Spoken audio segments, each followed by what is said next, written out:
right. Hello. Howdy. Welcome to Deskpop. Welcome. Today is our live PS5 event. Thank you for coming to our live stream where we're doing this all very live. We're reacting to our favorite games for the PlayStation 5 and also the console. This Our Live in 5. controversial little console.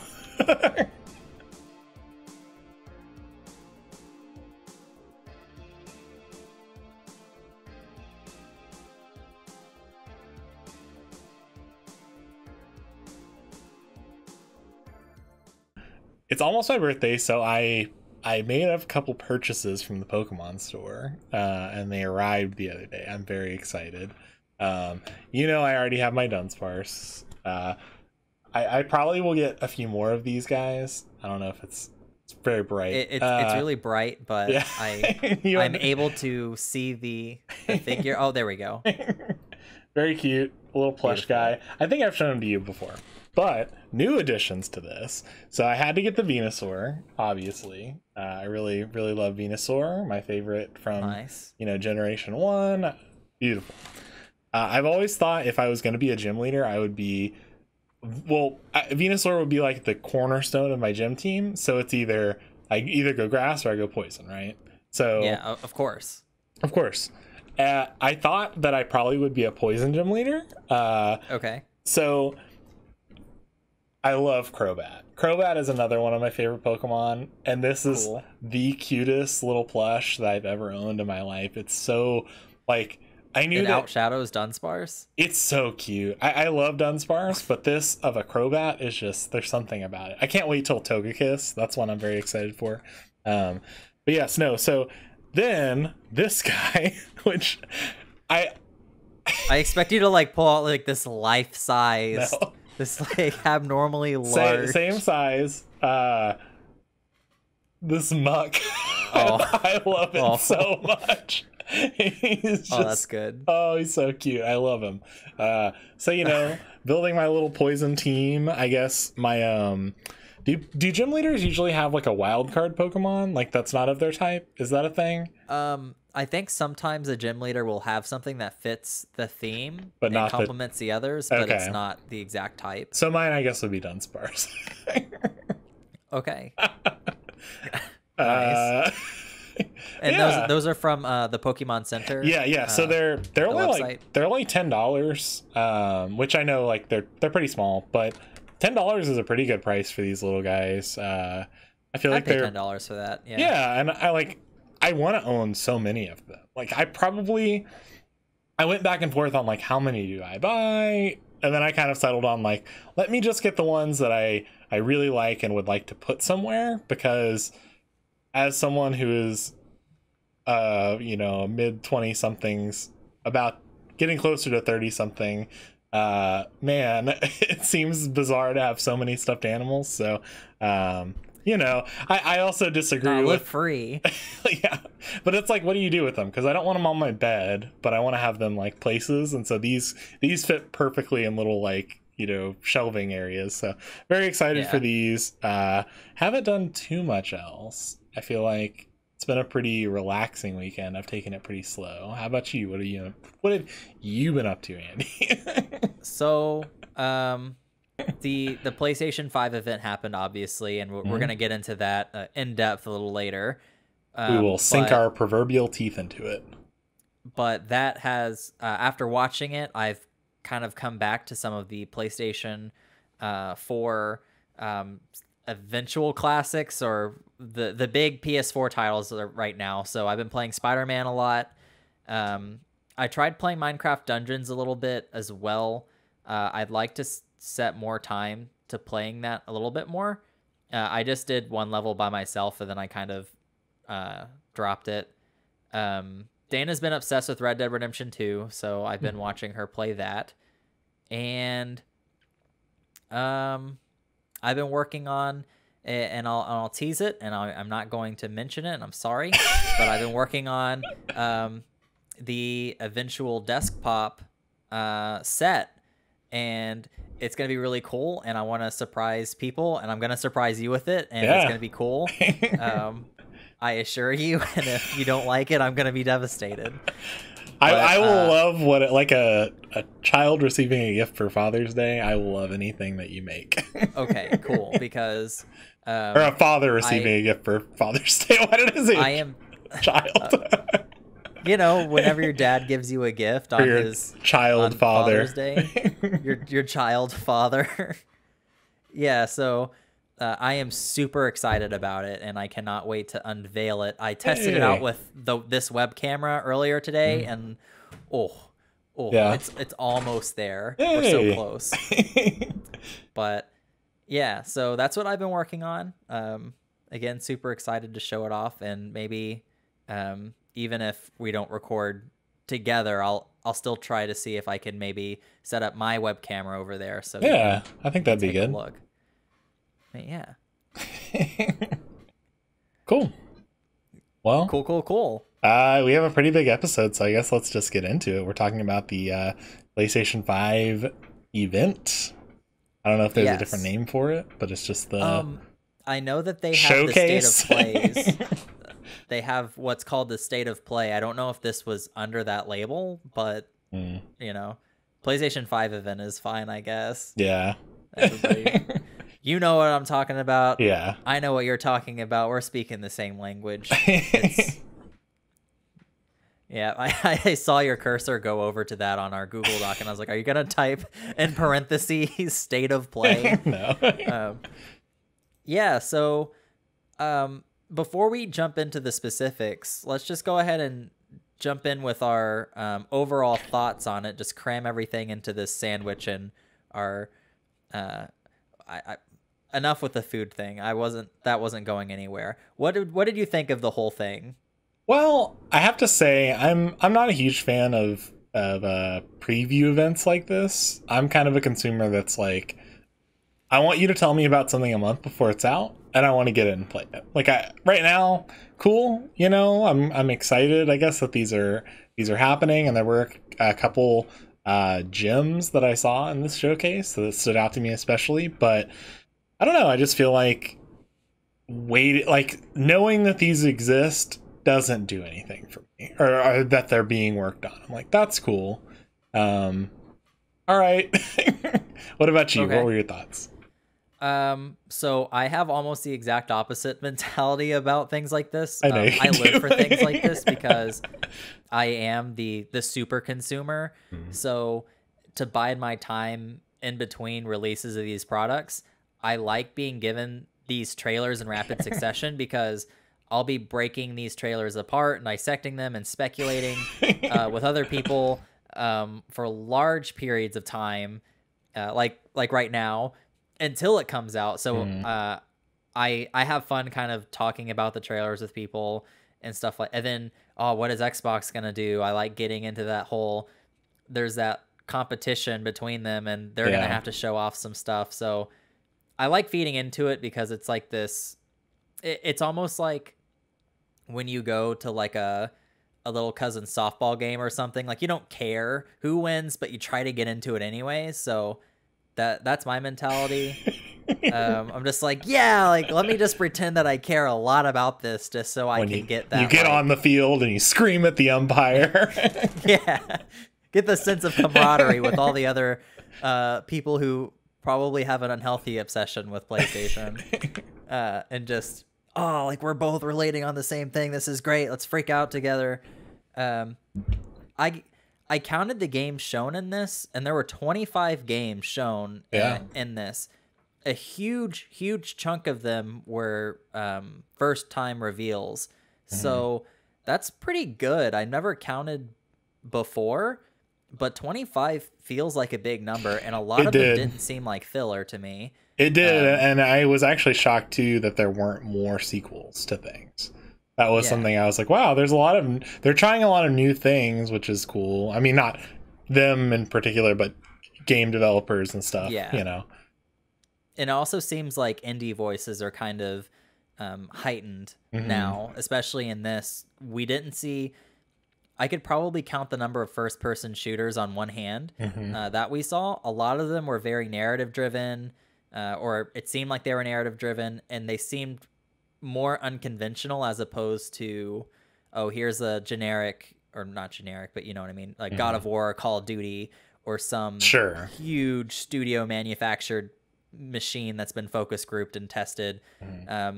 So I was really happy to see all of that. It is very trademark PlayStation. They are like the artsy one of the between Xbox and PlayStation. So I was also really happy to see that. Overall, I'm happy.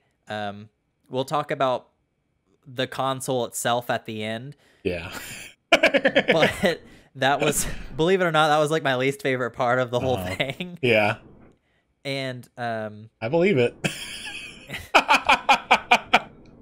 And I'll also say they really, like, again, they're really artsy. So in between these trailers, they had these like graphics and these videos teasing the interface, and whoa, we're seeing these waves of these small balls move and pulsate in different colors. Just fucking show the next trailer, or show the, like, why are you building hype? People have been talking about PlayStation 5 all year. You've been putting off this show. People know.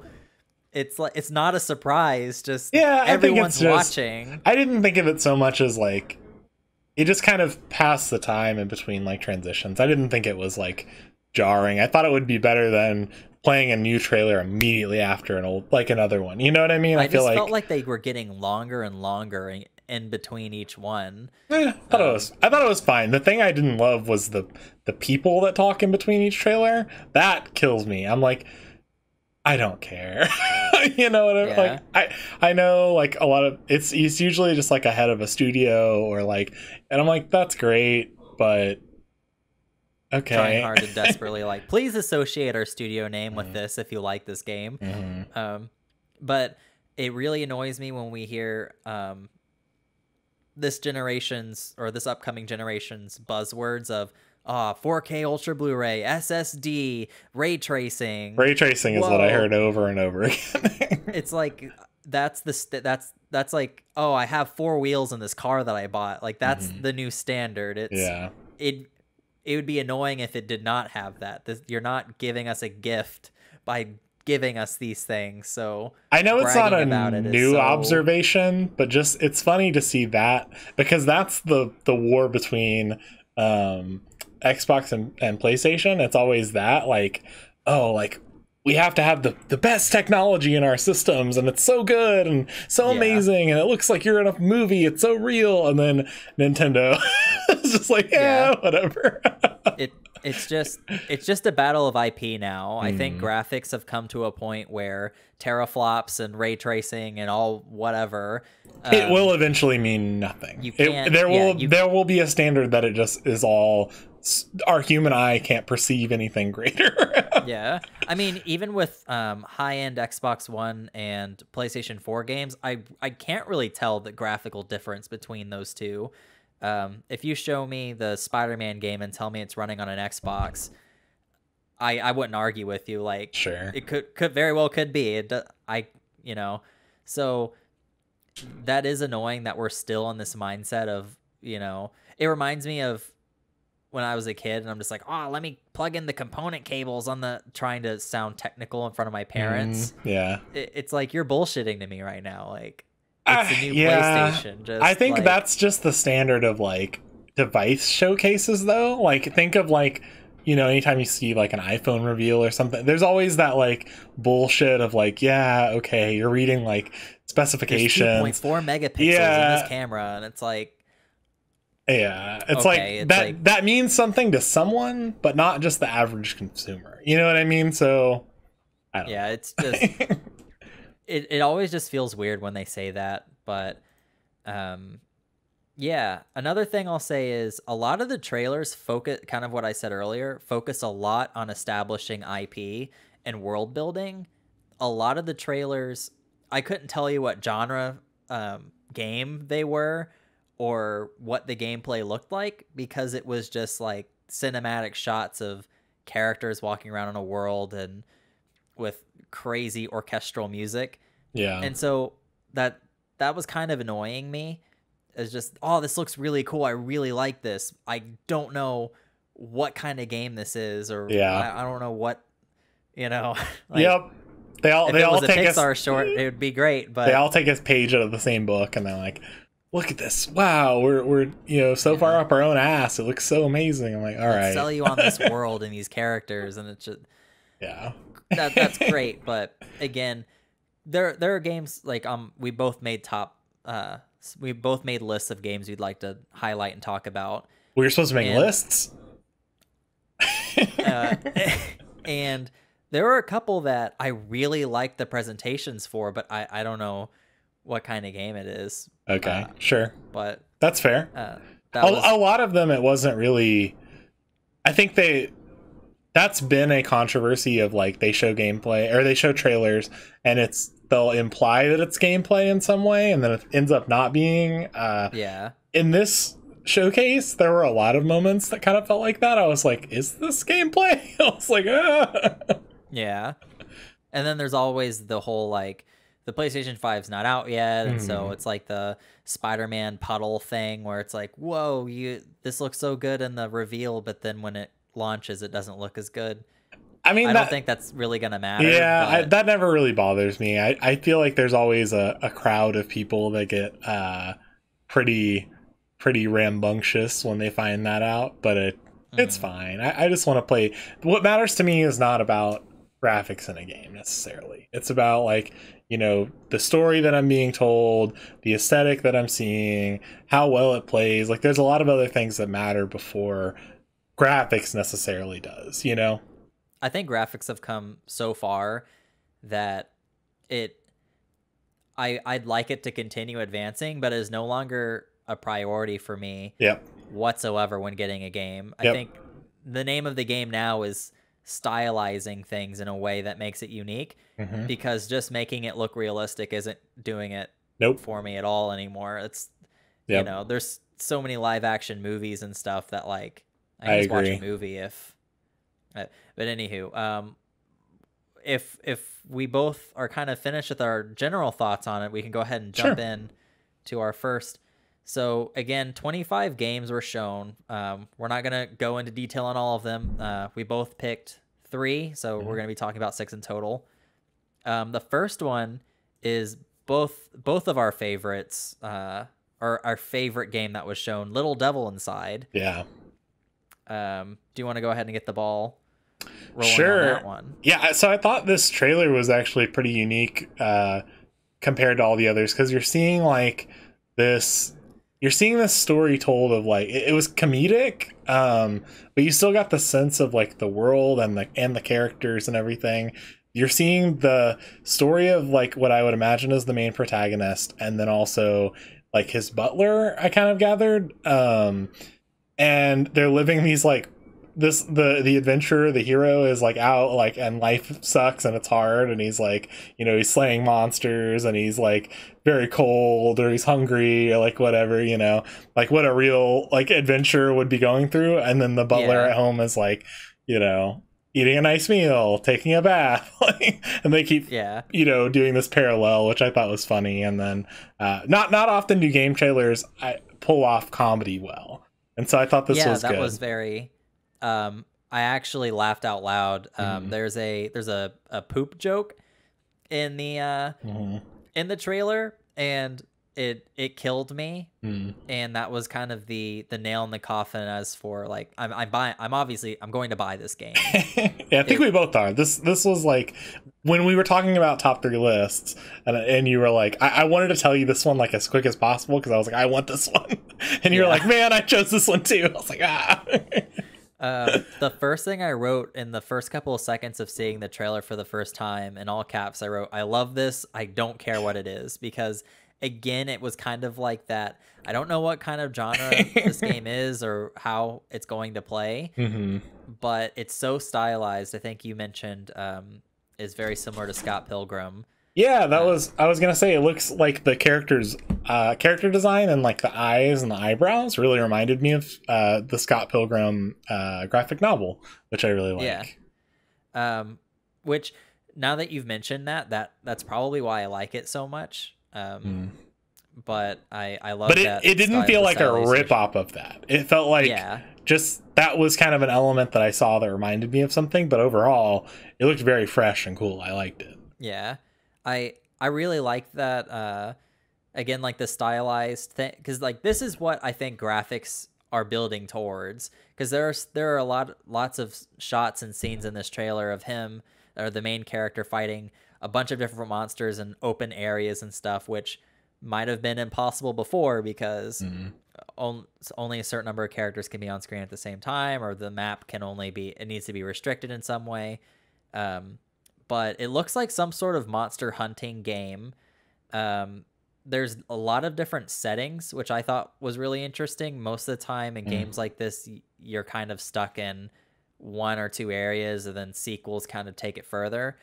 But you're in graveyards, there's forests, there's deserts, there's parts where you're walking through an icy blizzard, you're in a small Victorian-looking town. And there was even a part where you're in like a scuba suit and you're underwater fighting a kraken, which looks really neat. They are small monsters, huge monsters that you can ride apparently. That looked really neat. And I kind of wrote one of the notes that I took was the fact that it's hard to find comparable monsters when describing the ones in this trailer makes me like this game a lot more. Yeah, it felt fresh. Like, yeah, I was like, is that like a wolf man? Like that's like the closest thing I could compare it to, but it looks very different. I don't but I really liked the monster designs. That was by far my favorite game in the reveal. I'm very excited for it. I think it comes out 2021. Yeah. We'll have to go back and I saw that and I'm like, damn it. Yeah. I'm probably going to wait out on getting a PlayStation 5 until...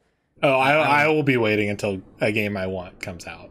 I'm really bad at buying consoles at launch. Like, I think the last... When I bought a Switch at launch, I was very underwhelmed. Well, did you play Breath of the Wild? Yeah, but then I finished that and then... Oh, okay. Well, what was there? Breath of the Wild kept me busy for a long time. Breath of the Wild and Mario Kart 8, but I totally get it. I always fall into, I buy the console at launch, and then 4 or 5 months later, a big game comes out and they release a special edition console in a different color or something for roughly the same price, and I'm like... Yeah, I have a Destiny PS4 that's like white with like a topographic map on the top of it, which I really like. I almost got that one. Yeah. I've never had... Well, I guess I have had... I had a Game Boy Advance SP that was a NES like skin. Yeah. But those are the only two systems I've ever owned that are like a special edition. So I guess that's all. I'm telling lies. There's more I'm thinking about. I'm just gonna move on. I have a watermelon red Nintendo 64. And it's not even a special edition. That was just like Nintendo 64 is notorious for having all sorts of colors and stuff. But yeah, all my consoles are pretty generic launch editions. Yeah. But anywho, is that all we got for Little Devil Inside? Yeah, I think so. I thought I'm very excited for it. That's my top choice. That game is, I'm very much looking forward to that game. Yeah. What was your second top choice, because I made you choose another? So the next one that I put down is I believe it's either Kena or Kena, Bridge of Spirits.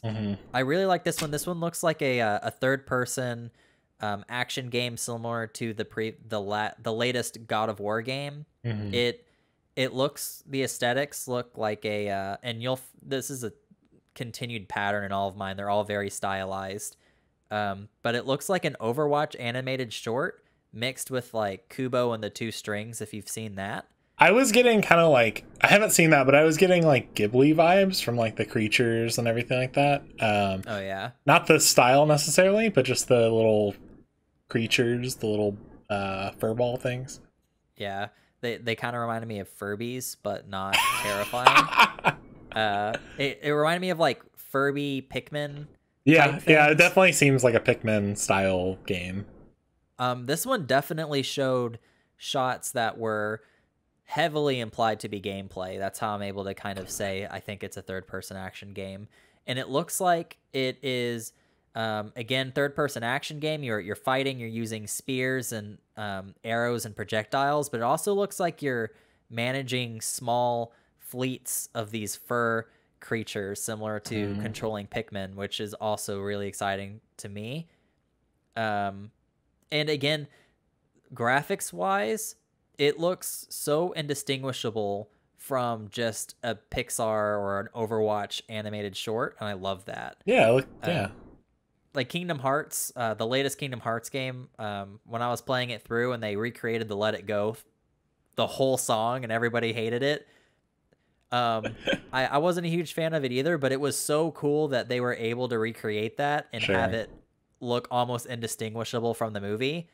It looked like they just did it just to be like, can we do this? And but and also they needed to fluff the game, I guess. But let's have like a song, 2 songs play over each other while someone's giving exposition. The Frozen level was the worst of that game, but oh no, it's the best. No. I loved that game, but the more I break it apart, the less I like it. So I like it. That was like the first thing we tried to cover on the podcast and then didn't end up doing. Well, we did cover it. It's just the episode sounded the audio equipment we use, not us talking about it. Yeah. But it sounded horrible. We never launched it. But anywho, yeah. So graphics are making things like this possible, and I want to go in this direction. Yeah. We gotta move towards things like this. Well, so I would say too, like, it's hard for me to understand. I'm like, hey, Minecraft is like one of the most successful video games of all time. It's not because it's trying to look as real as possible. It's clearly like very stylized. Why do people not see that and go like, yeah, we need to try that? I mean, I do want some things maybe that look realistic, but I just don't want everything to, you know? Yeah. I don't know why that's the golden standard. Yeah. And because I feel like I'm exposed to a lot of gaming culture, and it seems like, oh, the high fidelity graphics and look at how realistic blank is, seems to be a continued obsession across generations, and I don't understand it. It's so annoying. Yeah. Like, it's sure, not it's for very me. impressive, but like, there are so many other things that you could do and directions you can go in using this technology, and you're trying to make things look like things you see every day. Like, anyways, and this is just going to be a horse that we continue to beat throughout the episode. Just stop wanting things to look like things that we see around us already. But the next game, and this is one of your choices, and I'm glad you chose it. Yeah, Deathloop. It was interesting to me because I don't think this is something traditionally I would be into. However, the story was very strong to me. Just from what I was gathering in the narrative, I think was really cool, and the graphics that they showed in between gameplay was really strong to me as well. The gameplay itself reminded me a lot of like BioShock mixed with like Fortnite. Graphics wise, I don't think it was bad though. Like, I know that may sound like the equivalent of like brushing your teeth and then drinking orange juice, but it wasn't. It was fine. Like, there was something about it that I thought was cool, and just the premise is so straightforward of like, hey, you're a guy, you wash up on this island, there are assassins trying to kill you, you have to kill 8 assassins before midnight to break out of this time loop, which is, they're calling it a death loop because you keep dying because they keep killing you. So I'm like, I love it. It's great. Let's do it. I was not a fan of this when I first started watching the trailer. I thought it looked very similar to Dishonored, and I was like, have you played Dishonored? I have not. You might enjoy it. It's made by the same developer. I don't think I would. Like I said, this is traditionally something I don't think I would like. Okay. The gameplay looked very similar. And then as it continued, they start establishing the time loop, and I'm like, okay, this is how it's different. And then it started through the course of the trailer, because it didn't start this way, but it slowly started using like this 60s, 70s like noir detective cop thing. That's what got me. I'm like, I'm all in for that. I like that. Once that happened, I was like, okay, like I'm starting to feel it now. And then by the end of it, I started recognizing similar voice lines that these characters were doing, and it occurred to me that this was shown off at Bethesda's conference several months ago. So I remember almost having the same thought process. And so I'm glad that, because it seemed, what the trailer looks like to me is that they had a concept that wasn't working, and they were like, try applying like a fresh coat of paint on it and like stylize it in a certain way, or you know. And once they did that, I was like, okay, this is very different from Dishonored and other games. And I'm also, anything having to do with time loops, similar to like movies, like Groundhog Day, Happy Death Day, Death Day to You, things like what is the other, Edge of Tomorrow. I like that idea of you're kind of reliving the same scenario, but you take what you've learned each time and you get further. I really like that concept. I think it's cool because it's like, for me, I'm not scared of dying in video games. I think I just sometimes get a little like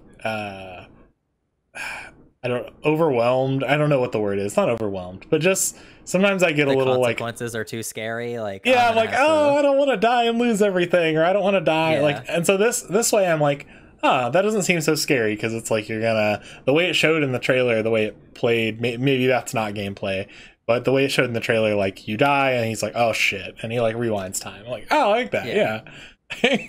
It's kind of similar to I'm gonna say it's similar to, but I've never actually played Prince of Persia: Sands of Time. Yeah, I haven't ever played that either. I've watched.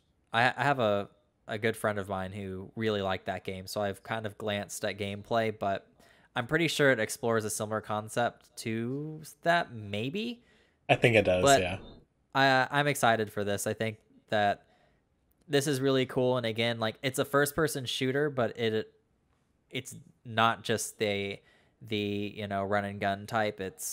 There's a real in there. Yeah, there's a real, like I said, narrative perspective that I think is a real anchor to what this game looks like it could be. Yeah. So I'm excited for it. And speaking of first-person games, we're going to jump into our next one, unless you have anything to... No, that was it. Okay. So this is another one that was shown off, I think, in Bethesda's conference, which is Ghostwire Tokyo. Was it Bethesda? I'm not sure. It might have been. I'm pretty sure it's Bethesda. I think this was like the Evil Within devs working on this one. But I remember it showing some establishing shots in the Bethesda conference, and I don't think they showed any gameplay in it, but I really liked the feel they were going for. It was like this very modern, you're in Tokyo, there are these ghosts and monsters in there that you have to I'm assuming take on in some way. And in this new trailer, it shows some gameplay, and it appears to be first person, and that's kind of neat. There's usually not a lot of first-person action games that aren't first-person shooters that you run around in like a modern city. That's one of the reasons I'm looking forward to Cyberpunk so much. But that setting looks like a really fun area to run around in first person. There are a lot of takes on kind of some modern monster designs, like Slenderman. There's a lot of Slenderman looking guys. There are like headless children and shadow people and other varying ghosts and ghouls that you fight.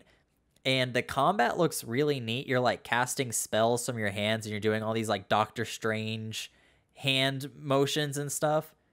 It kind of made me think of I know you kind of dabbled around with like witchcraft. Like, witchcraft. That's me. I'm outing you as a witch in front of everyone. But we've kind of, I don't think it was ever specified, but we've often kind of talked about like spell aesthetics and like sidekicks and stuff and so that seems like an aesthetic you'd be into, of just like all the like spells and magic that you're using. A little bit, yeah. I think what's the word for the Japanese monsters? You know what I'm talking about? Yokai. Yeah. I was getting like very yokai vibes, and I do feel like the spell aesthetic was cool. But are you familiar with Gantz as a anime or media property, or like it started as a manga? There's a Gantz?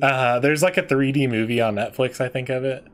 No, I've never heard of that until now. It is. At least I don't think I have.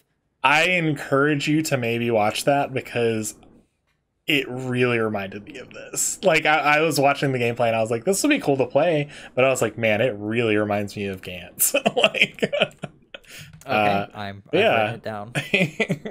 Overall, okay. I think there's some neat stuff there.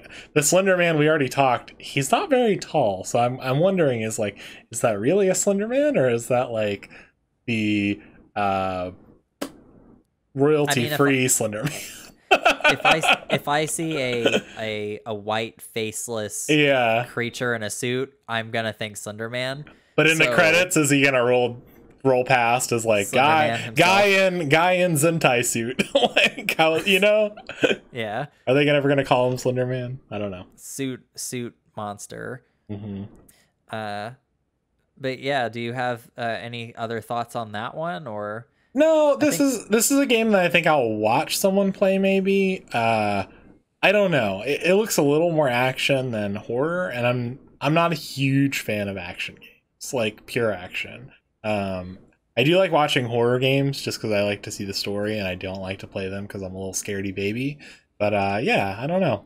That's one of the reasons why I like this one, because it doesn't look too scary. So I was like, ooh, like this looks like just the right amount that I could play. But I did just complete the latest the Resident Evil 3 remake 100% by myself.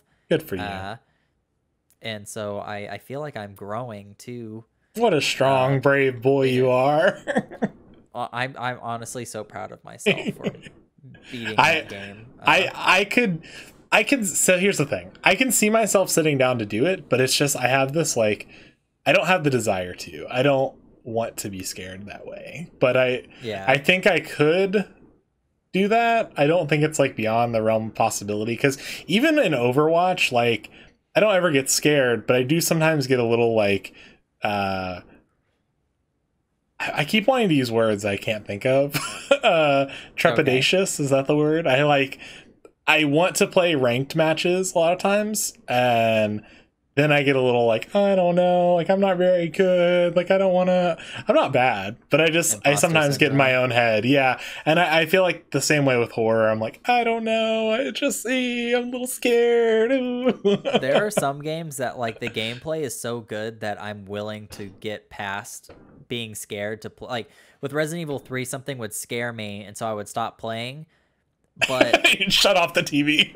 Yeah, I would walk away from it because I would scream, and I'm like, okay, that costs a lot of energy, bodily energy that I just like. Yeah. So let me relax for a bit. But the dopamine rush of, oh, I found the area that I needed to go to, or I solved this puzzle, or I just beat this boss without having to look up how to do it.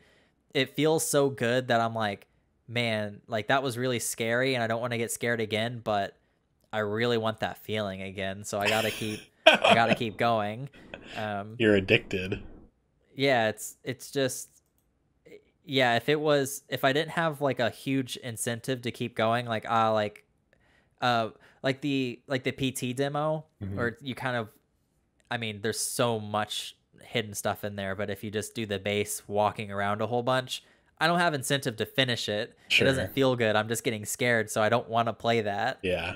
But anywho, I don't even know how I got on this rant, but we're just talking. We're just two pals gossiping about games. Welcome to Deskpop, guys. Welcome to two good pals gossiping about games, the podcast. We're gossiping. Oh my god! Like, I think Resident Evil 4 is secretly dating Pilot Wings. Yep, I think so too.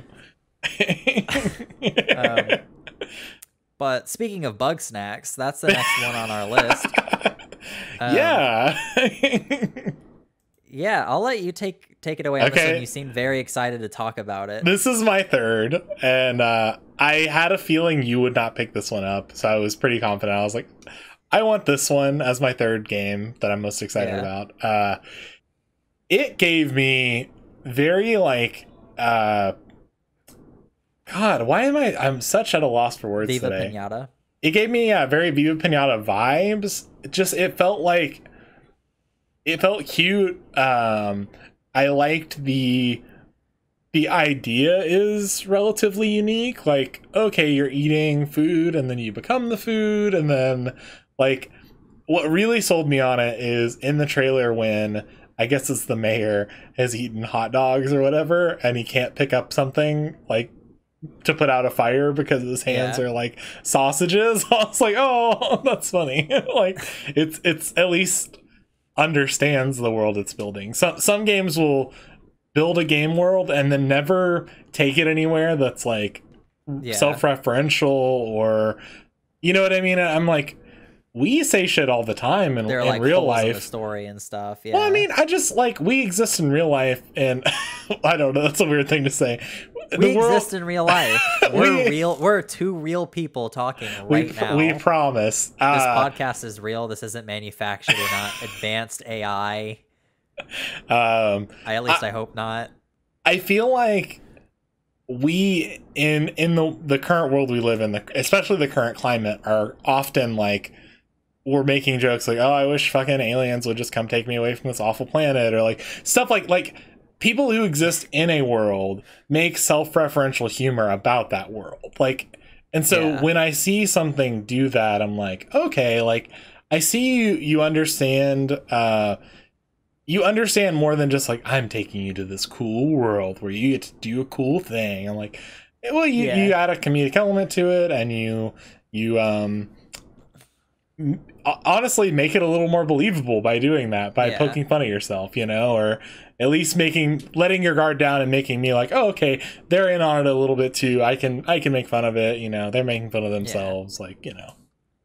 I really liked it. I think we're both on the same page with Viva Pinata. I wrote down that it had the humor in it and just the style reminded me a lot of Banjo and Kazooie and just Rare. I can see that. They're the people who made Viva Pinata no matter what. So it is like that, you know, it's definitely inspired by that property, I would say, or Rare in general. I'll be curious to see what the goal is of the game. Yeah. That wasn't I'm curious clear. to know a little bit about that too. That one, like on a scale of like, you know, they told us absolutely nothing about how to play this game, and they're giving us I feel like they gave us like a very rough idea of the gameplay mechanic of, you know, you're using these absorbed powers to do things, but I think this is one of my perfect like preview trailers, because at this stage in the game, and I know it's important to you to know whether or not something's FPS or how it's going to play, but at this stage in the game, maybe I want to know that, maybe I want to have some things saved for later. So like, I want to see what this world is. I want, okay, like give me a little peek in the window of this Bugsnax world. Let me look, and it's interesting. It's cute. There are still things I'm thinking like, well, what's it about? Like, what's, you know, and those questions I feel like will be answered later on. But I feel like this is one of those games that left me with continued thinking about it after it was over. The trailer was over. So I could see that. I also think that it would be really disappointing to be expecting something and then the full game comes out and it's like a real-time strategy game, or it's like a Spore I can see civilization type, and you're just like, this isn't what I was expecting. And those aren't, I enjoy games like that, but they're not my favorite. So I think they showed enough that it doesn't look that way, if that makes sense. But they could reveal that and I would be like, well, that sucks, I don't want it. But yeah, so that's kind of my big not about Bugsnax specifically, but just like a lot of the game trailers in general is just I just needed a little bit more information so I can I know if it's worth investing my excitement into. But Bugsnax looked cool. They got Caro Bonito to make music for this trailer, and I wasn't going to put Bugsnax on my list, and I was going to put it in honorable mentions because of that, because I freaked out when I heard the song. That is like my favorite band. So a friend introduced me to one of their songs, and then I've since snagged it from them as like, no, this is my thing now. Like, I'm the KKB guy. I listen to their music. So to follow them from being introduced to a friend and then years later listening to their albums, and then here they are at a PlayStation review, they've made it. It was just, I was really glad that they're in there. That made me enjoy the trailer that much more, and I wanted to mention that. Good for them, and good for the developers of this game. They got, that is a cool band, and I'll recommend you check them out. That is they make some nice music. Well, the last thing I'll say, I guess, about this game, so we can move on to the next one, and your last choice. This one, talking about music, Bugsnax, Deathloop, and then I know we're going to talk about another game later on, which I'll mention. But I felt like the music was very fitting for those two and the third honorable mention. But there were some games that the music was just so jarringly off. Like, what was the one? It was something Godfall or God.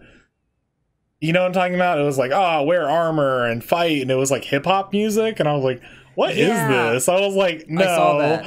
I was like, no, girl. Like, this ain't it. This ain't it, girl. I remember seeing that, and it was like, it had a very Smite kind of look to it. Yes. And it was like this, we're going to make this. It looked so soulless. Yeah. It looked very like, whoa, we're trying to cater to like monster drinking, Call of Duty playing people, but we really don't want to invest. The song was rough. It seemed like they had chosen, like, it seemed like someone exported the wrong track with it to me. I was like, I see what you're going for. Go that far, but I did not like it. Yeah, that is I wish I knew the name of the game, but yeah, that game stupid. looked like you'd see clips of that in like an episode of Drake and Josh. Like, I'm playing a video game. Like, whoa, it's like indistinguishable from anything else. It's not special. It bothers me when people try and look like, I'm cool. Like, look at this, like, hip hop. Like, I'm pretty cool, huh? I'm like, that ain't it. Like, it just, for some games it works really well, but some games, like, no, sweetie, no. Anyway, put your hand on their shoulder. Hey, your last choice. What is your last choice? So I think my last choice, and I think that this was also the last game they showed in the PlayStation event, but it was Resident Evil 8 Village. This game, this trailer, I love this trailer. I was gonna mention it before and I didn't, but I hate the trend in a lot of these trailers.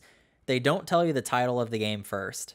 They start showing all these shots and stuff, and at the end they show you the trailer. That's a very like movie thing, you know, like, oh, you see this trailer, and at the end, here's the movie title. Ooh. It's not a big deal, but when you're like us, and where, you know, or me, I'm taking notes for the podcast. Sure. So it's like I can't write the name of the game and then bullet points when I'm making. So I just leave a blank spot. Then I have to write all my thoughts, and then at the end, write on the top the name of the game. I was shocked that it was Resident Evil, actually. I was not expecting it to be. By the time, so I'll walk you through my thoughts on this as I kind of came to the realization, oh my god, this is Resident Evil.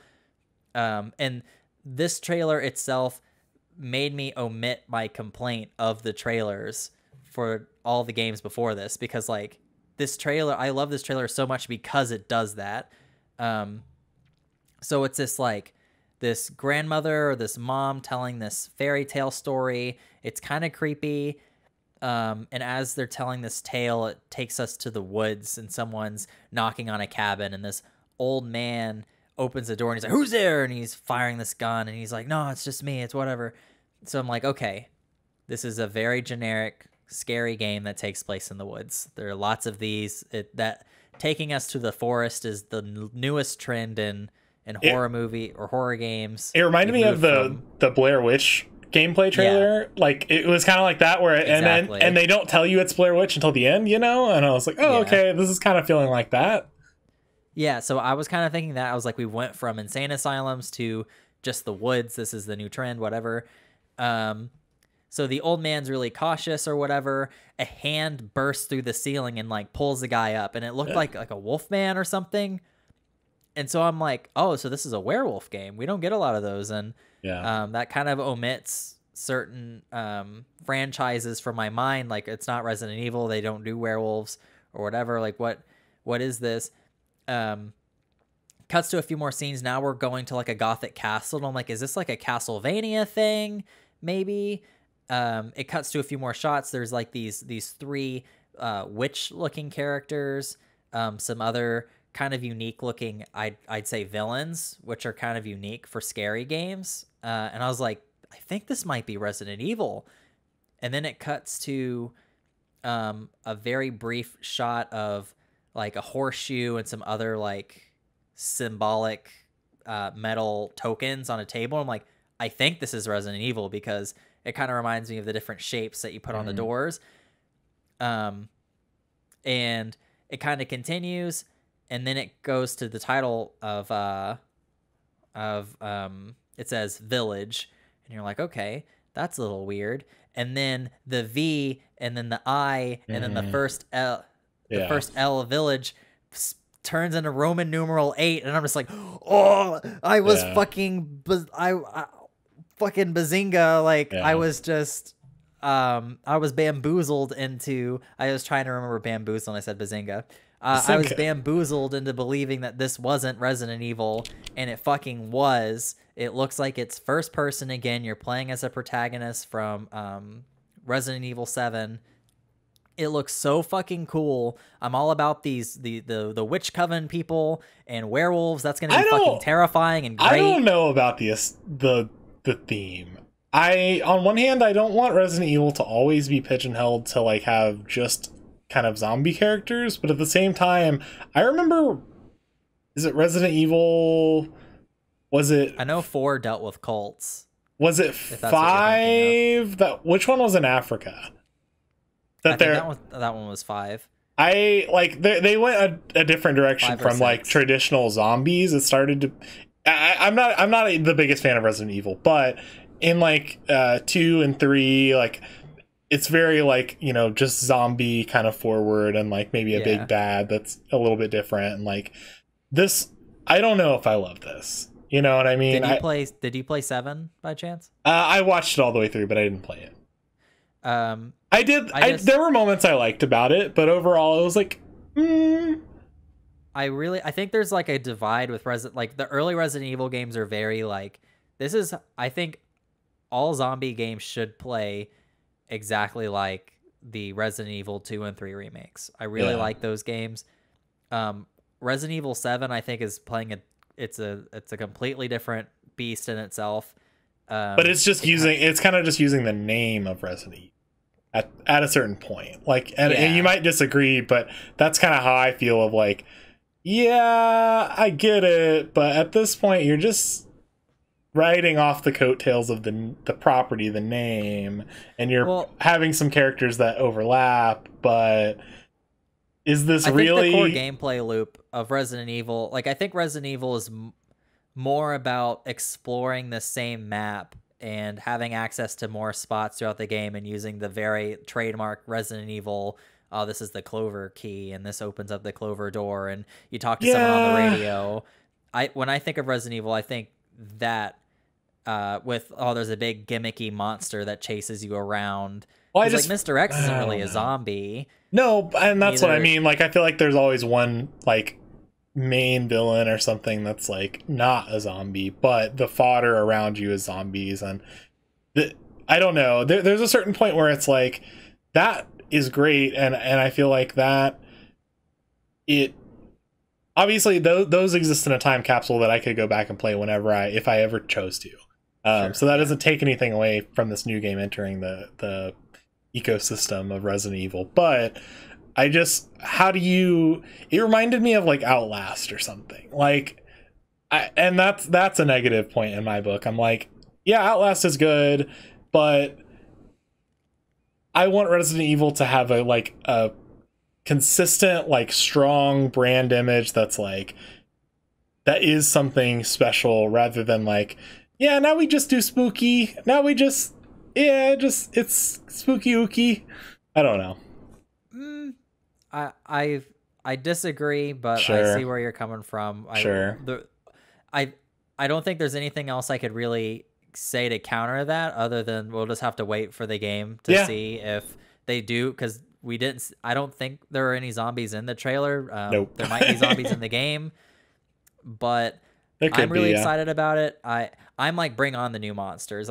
We've done zombies so much. You can only do zombies in so many ways until you end up with like Left 4 Dead gimmick zombies. Like this one is the boomer, and so I'm excited. I hope this game is successful in making me fear witchcraft. There have been a lot of attempts, like American Horror Story. I know they're not trying to make witchcraft like really look scary, but things similar have kind of used that as like a way to make it look creepy, and it's not really effective to me. But if anything's gonna do it, I think playing Resident Evil and dealing with like they might not even be what they could be vampires. They might be vampires. That'd be neat. But I feel like if any piece of media is going to do it, it's going to be a horror game where you're dealing with these entities. So sure. I think part of my cultural reference for Resident Evil, which is different from the games, is also the movies, which I enjoy for what they are. I don't think they're like masterpieces, but I enjoy them, and those are all centered around zombies. The first in the long line of games is centered around zombies. I just feel like there reaches a certain point where if you want to experiment with different things, there either needs to be a very compelling reason, which maybe they will show eventually. Maybe that reason will come out, and I'm not giving them enough credit. But I just feel like it feels very much like, let's use the name to make a new game. So fair. But I'm glad it made your list. It was definitely a shocker at the title card reveal for sure. Yeah, I'm so excited. I've been on the Resident Evil bandwagon since 7's release, so I'm a relatively new fan, and so I'm excited to continue my journey with it. And this would be my fourth Resident Evil game to play. That makes more sense than why maybe you're cutting it more slack, or why you do like that. I feel like Resident Evil, like I said, I don't play the games really, so I might be sounding like kind of out of pocket here, but it's something that I've been culturally aware of since the first game. You know what I mean? I've enjoyed watching Let's Plays of it, or I like watching the movies. Yeah. I like that kind of stuff. So yeah, I started with 7, which is the new format. Then I played the 2 remake, then 3 remake. Yeah, I think and the common factor with all of that, since I started with one that is kind of a different, it is first person. It is the probably most different Resident Evil game out of most of them. Yeah. Is the gameplay loop of map exploration, gimmick bosses, and the puzzle solving and resource management. That all of that is like. Whereas I'm sure if you start with the classic games, maybe zombies are a lot more near and dear. I think of just the stress of this fucking game only gave me 3 satchels, so I can't. I have to either waste a herb or throw away some bullets so I can keep going, or Sure. But yeah. Yeah. I have some honorable mentions written down. I would feel like we would be doing a disservice if we didn't at least mention these 3 games. We don't have to jump in as much of detail as the others, but I wrote down Spider-Man Miles Morales. That was the one I was talking about with the good soundtrack as well. I feel like that one makes sense that it has kind of a hip-hop soundtrack, given Into the Spider-Verse. Like, I feel like that makes total sense. Yeah, I was gonna say they're keeping the train moving with anything Miles Morales is associated with just has an amazing soundtrack. That is just becoming a staple of media featuring that character. But I was really excited to see that. Apparently it's not a sequel, it's a spinoff, similar to the Uncharted spinoff. I forgot the name of it, the Lost something maybe. But I'm excited for it regardless. It looks really neat, and I need to finish Spider-Man so I can that's one I want to play. Context. I have that and Horizon Zero Dawn on my like need to play list. Yeah, I own Horizon Zero Dawn. I've never played it, but I need to finish that one too. I also wrote down the Demon's Souls remake. I've never played the original, but I'm excited for the opportunity to play the reimagined version, because I've heard very good things about it, and the trailer looked amazing. I was aware of Demon's Souls before I saw this trailer, but I knew nothing about it, so seeing it with that perspective, it could have been an entirely new game, and I would have been sold on it. So that was really neat. I think, and yeah, go ahead. Yeah, I was gonna say Demon's Souls, like that seems like something that I shouldn't like, because I feel like it goes against my whole thing I just said earlier of like getting scared that I lose everything and I die, and like that's very much one of those games. But I feel like, I don't know, maybe it would be good therapy for me to try to play. There you go. I mean, it's very aesthetically pleasing. It's like a very, very gothic Bloodborne-esque,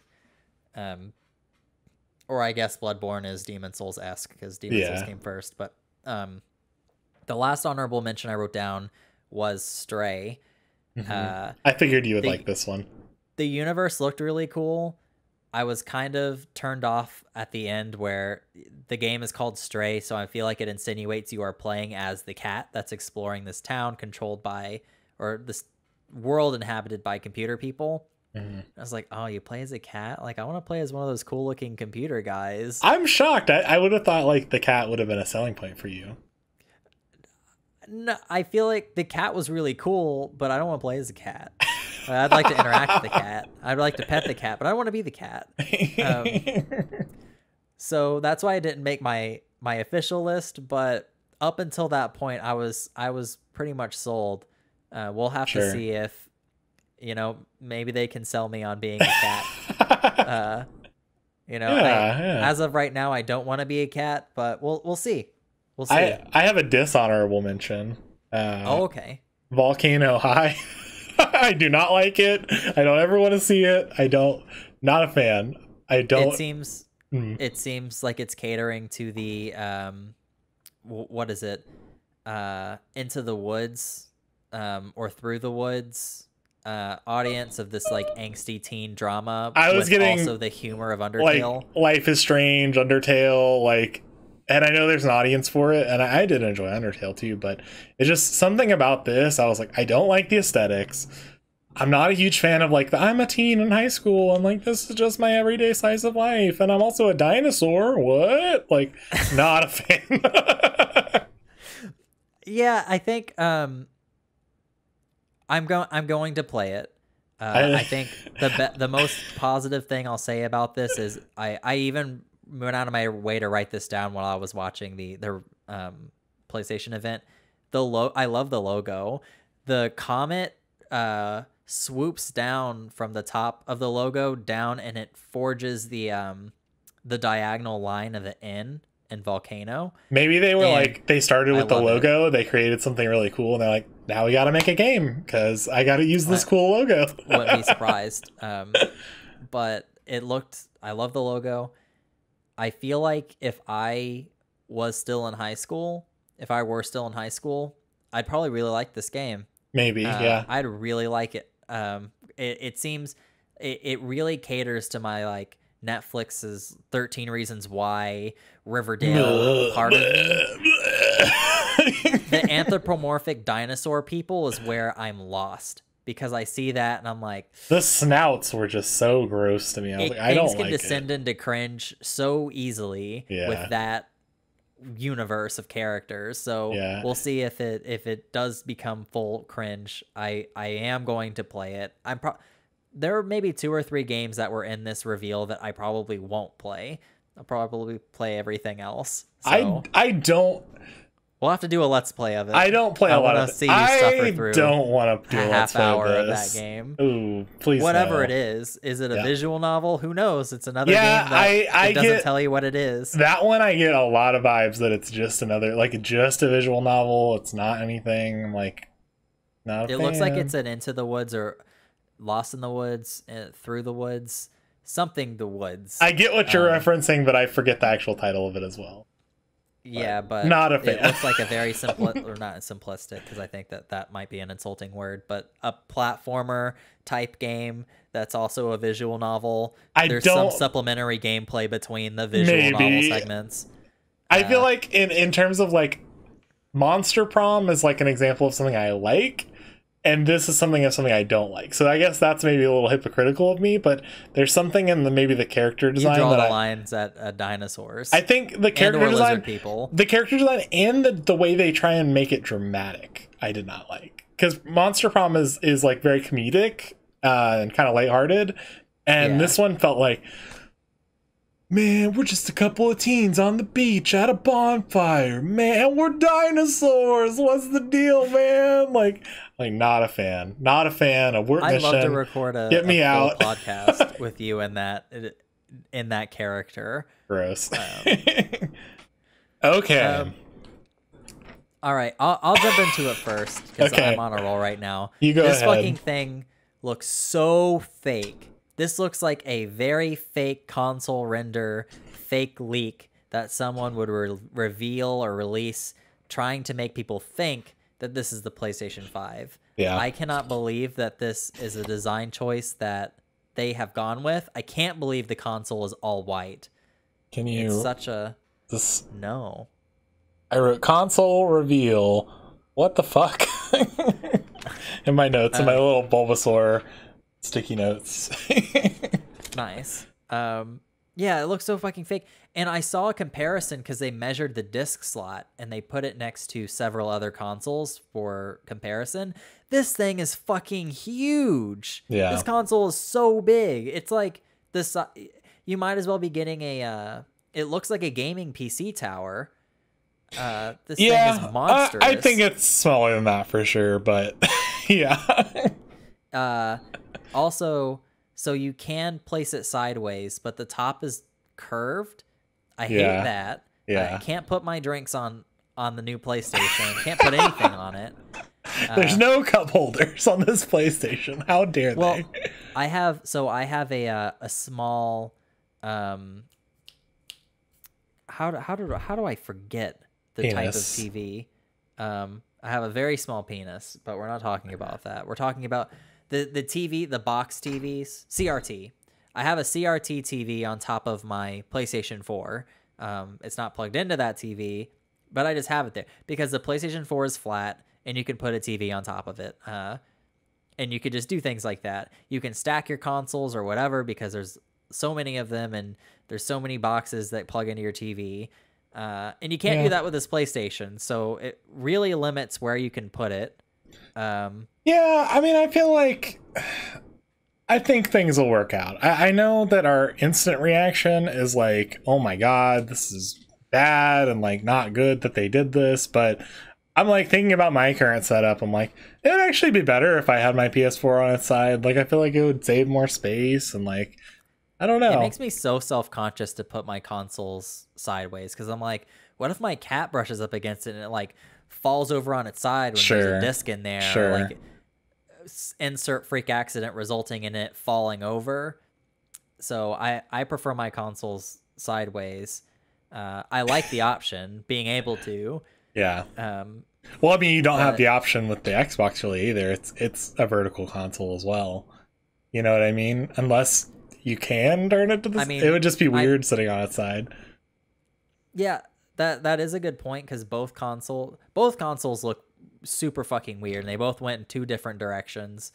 One is very minimalist and the other one is like, this is a PlayStation, and everyone who enters this room, your eyes are going to shoot over to this fucking huge router looking. You know, when we were talking earlier and you said that the game I was talking about looked like it would be like on a TV show like Drake and Josh, this console looks like something like 10 years ago they would have had. Like Drake and Josh did a whole episode about GameSphere, and this seems like that. Like, oh yeah, it looks so, a console designed by people who don't design consoles.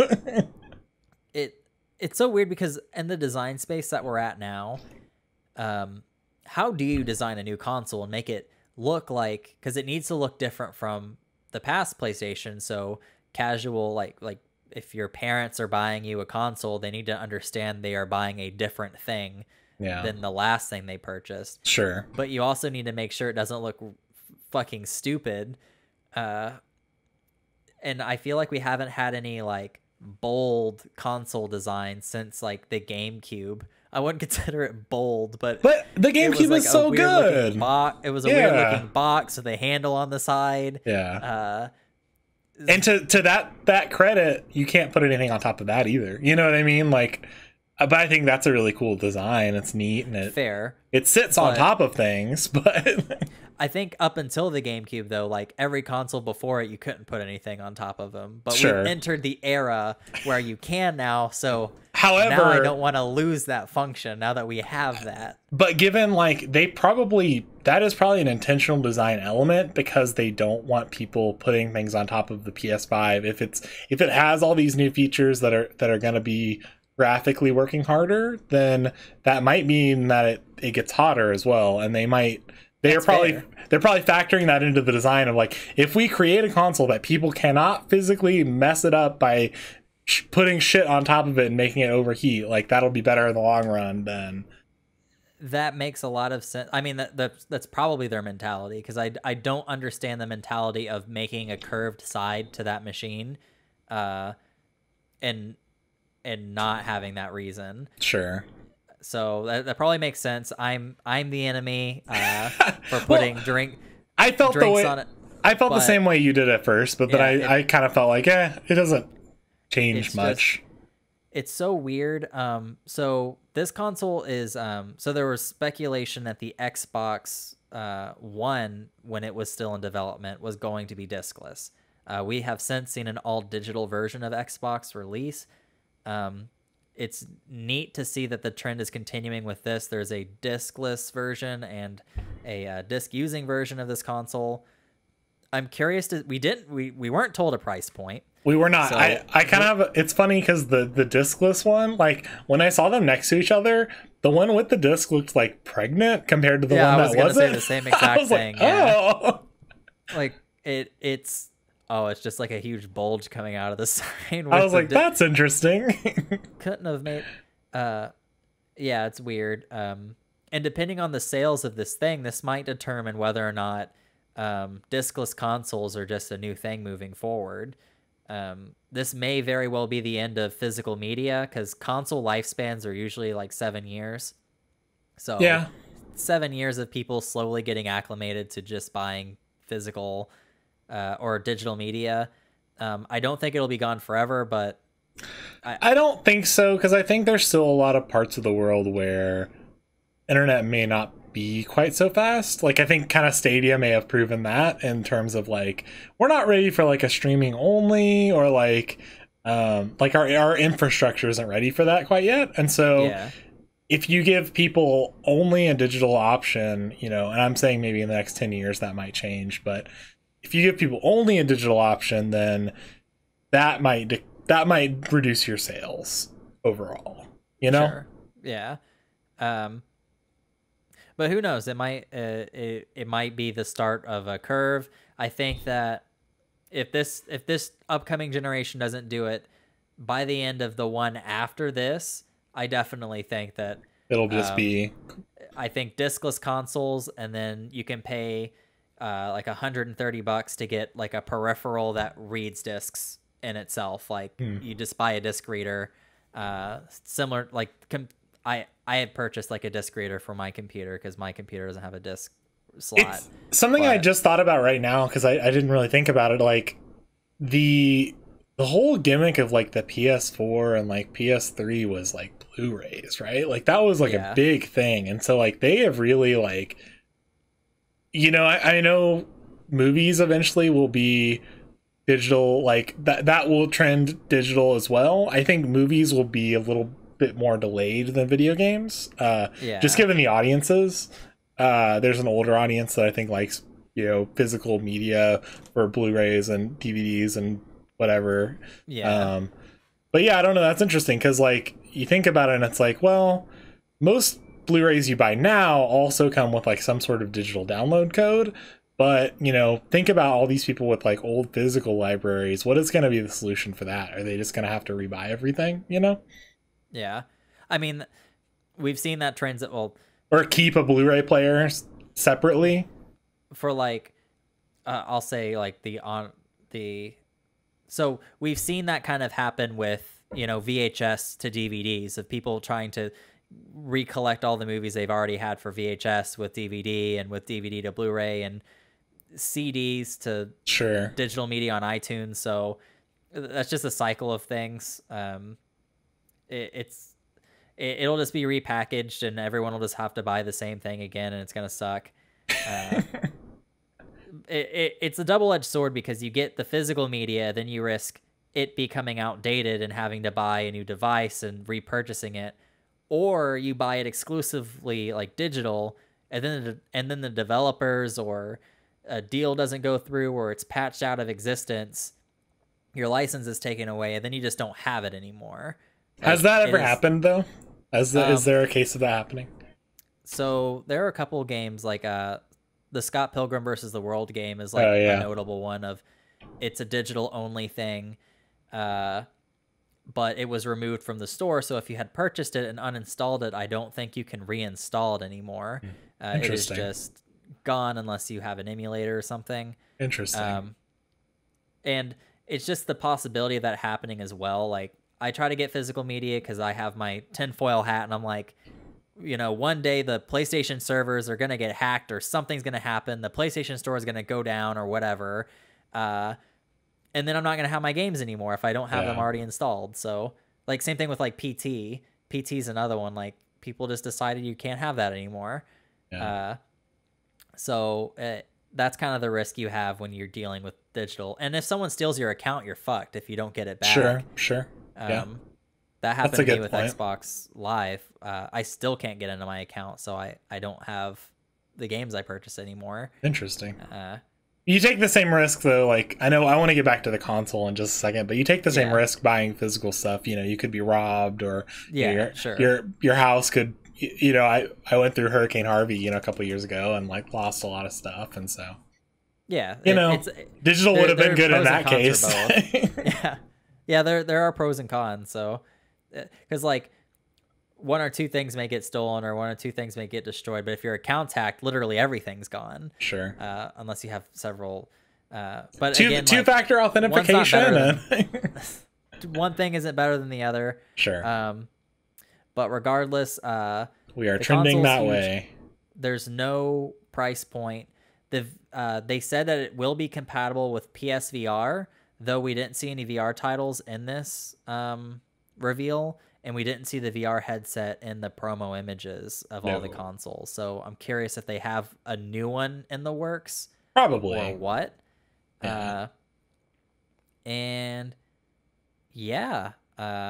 Another thing I saw is the texture. There's like a bumpy texture on the controllers and on the console itself. If you zoom in and you really look, the bumps are not just generic bumps. They are X's, circles, squares, and triangles, which I love the attention to detail there. I want a different color. I don't like the white. I have my white PS4, and I like the way it does it. It's like the controller's all white. Most of the PS4 is white. Just the like middle Oreo part of it is black. But I feel like I don't like the way this one is doing the color accents. I feel like I want it to be solid, not whatever this is. Like, especially the controller. I like the design of the controller, but I do not like the color scheme of it. I want it to be one monochromatic color. I saw a fan-made render of it where it was all black with the accent light, And if that is an option, which I think when they release consoles, they usually have several colors. I hope there's a mono black version. I'd love to have that, but I think they've gone away from that in recent years for like the main consoles, right? It's kind of just the controllers now you can get. Besides special edition. Is that am I wrong? I know the PlayStation 4 and PlayStation 4 Pro, when they both launched, they both had generic black versions at launch. Yeah. So that could have changed. I'm not sure. I know Nintendo had like a mono gray version with their console along with their red and blue.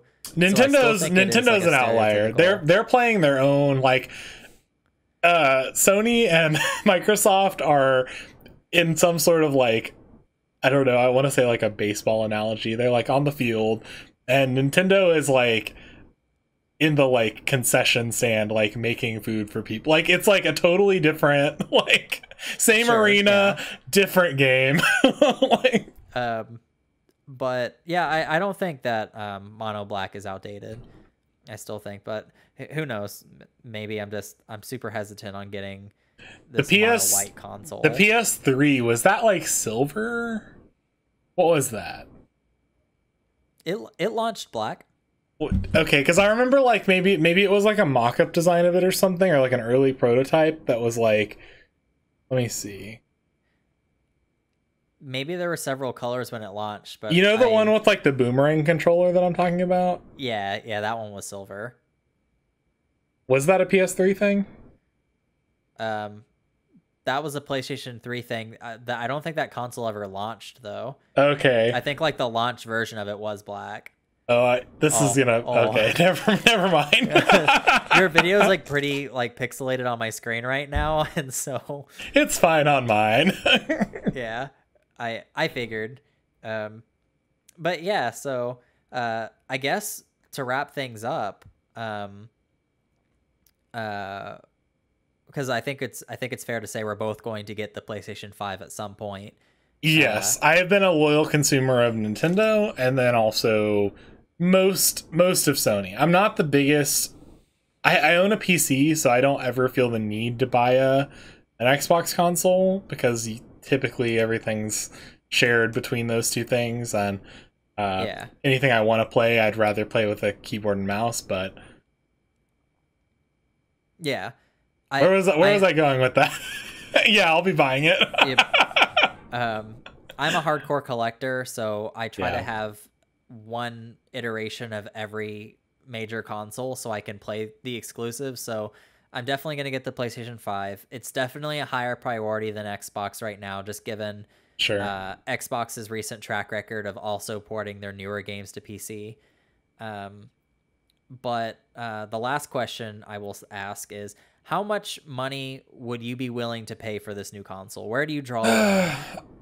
I think I would like to pay, like, in a perfect world, I think I'd like to pay $300 for it, but I think that's way low. I think predictions that I've seen are saying around $500, and I imagine that's probably true, so I think that'll probably be what it is. I was gonna say $400. That's your sweet spot of what you want, like $400. Yeah, like if it's gonna be more than $400, then like you know, I guess wait for a bundle, or I guess I'm with you extra. At $400. I'm with you at $400 because the Wii was what, or the Switch was. The Switch, I think, was $300. Yeah. So I think $400 is what I would like in a perfect world. Yes, to pay for it. Anything above $400, I might start looking for a bundle, or maybe digital will be $400 or something. Yeah, man, definitely not going digital, but I think I will. The price difference is going to be definitely a consideration factor. I'm sure the price difference will make it very enticing. But those are our thoughts on the PlayStation 5 event. We certainly hope that you valued our opinion, or at least made it this far in the episode. Get that precious view time. If you've enjoyed listening to us rant and ramble about PlayStation, give us a like and subscribe for more content similar to this. There's lots of stuff we offer on our channel. Yeah, we're two very good boys. You should listen and watch.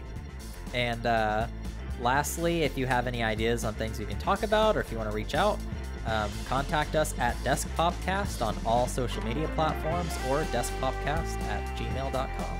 Yeah. Yep. Thanks for listening. Thanks for listening. Bye.